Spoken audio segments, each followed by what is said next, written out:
என்னைக்குமே ஆலோசனை இல்லாத இடத்திலே ஜனங்கள் சீர்கெட்டு போவாங்க. என்னைக்குமே கடவுளுடைய வார்த்தை வேணும், ஆலோசனை வேணும். நமக்கு அறிவுரை சொல்லக்கூடிய, நம்மை நேர்வழிப்படுத்தக்கூடிய சிலரையாவது நமக்கு மேலாக நம்ம வச்சிருக்கணும். நான் மட்டும்தான், எனக்கு எல்லா அறிவு இருக்கு அப்படின்னு என்னைக்குமே போகக்கூடாது. அதே மாதிரி கடவுள் எனக்குள்ள இருக்கிறாரு, என்னை யாரும் தட்டி கேட்க தேவையில்லை அப்படின்னு போயிடக்கூடாது.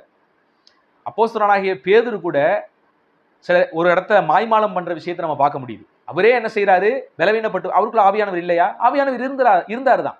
ஏன் அந்த தப்பு செய்யறாரு? சில நேரங்கள்ல நம்ம ஆவியானவருக்கு விரோதமாக செய்வோம். ஆவியானவர் உள்ள இருக்கிறதெல்லாம் உண்மைதான். அதனாலதான் ஆவியானவரை நம்ம என்ன செய்யணுமா, அவருக்கு இடம் கொடுக்க வேண்டும் என்று சொல்லுகிறோம். ஆவியானவருக்கு நம்ம இடம் கொடுக்கணும். அவரு வார்த்தைக்கு நம்ம கீழ்ப்படியணும். ஆவியானவர் நமக்குள்ள பேசுகிற பொழுது அதற்கு கீழ்ப்படியாம போவோம்.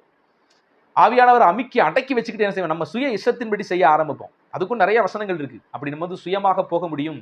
என்னதான் ஆவியானவர் எனக்குள்ள இருந்தாலும், நம்ம மக்கள் பாட்டெல்லாம் பாடுவாங்க, வல்லமையின் ஆவியானவர் வந்துவிட்ட காரணத்தினால் அவர் என்னை கண்ட்ரோல் பண்ணி நடத்துகிறார் அப்படின்லாம் பாடுவோம்.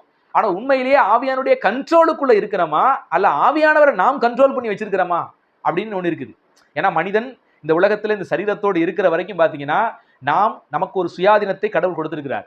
நம்ம விருப்பம், நம்ம விரும்பி தான் கடவுளை ஏற்றுக்கொள்றோம், விரும்பி தான் கடவுளை தேடுறோம், விரும்பி தான் கடவுளை ஆராதிக்கிறோம், விரும்பி தான் அவருடைய வார்த்தைக்கு கீழ்ப்படிஞ்சு வாழ்றோம். ஒருவேளை விருப்பம் இல்லாமல் அவருடைய வார்த்தையை நம்மால் அல்லல் தட்டவும் முடியும் என்று வேதம் சொல்கிறது. அப்படி சில நேரங்களிலே நாம் தேவனுடைய வார்த்தைக்கு விரோதமாக போகக்கூடிய சுதந்திரத்தை கடவுள் வச்சிருக்கிறார்.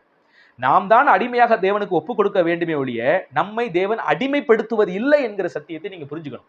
அதுபோல பேதுரும் அந்த இடத்துல ஆவியானவர் உள்ளே இருந்து பேசினாலும் அதற்கு இடம் கொடுக்காமல் என்ன செய்யறாரு, மாய்மாலம் பண்ணுகிற விஷயத்தை பார்க்கிறோம். போதகனாகிய பவுல் என்ன செய்யறாரு, பேதுருவுக்கு போதிக்கிறார். கடுமையான வார்த்தைகளை சொல்லி பவுலடிகள் பேதுருவுக்கு போதித்ததன் மித்தமாக அவரும் மனம் திரும்புகிறார் என்பதை விஷயத்தை நம்ம என்ன செய்ய முடியும், புரிந்து கொள்ள முடியும்.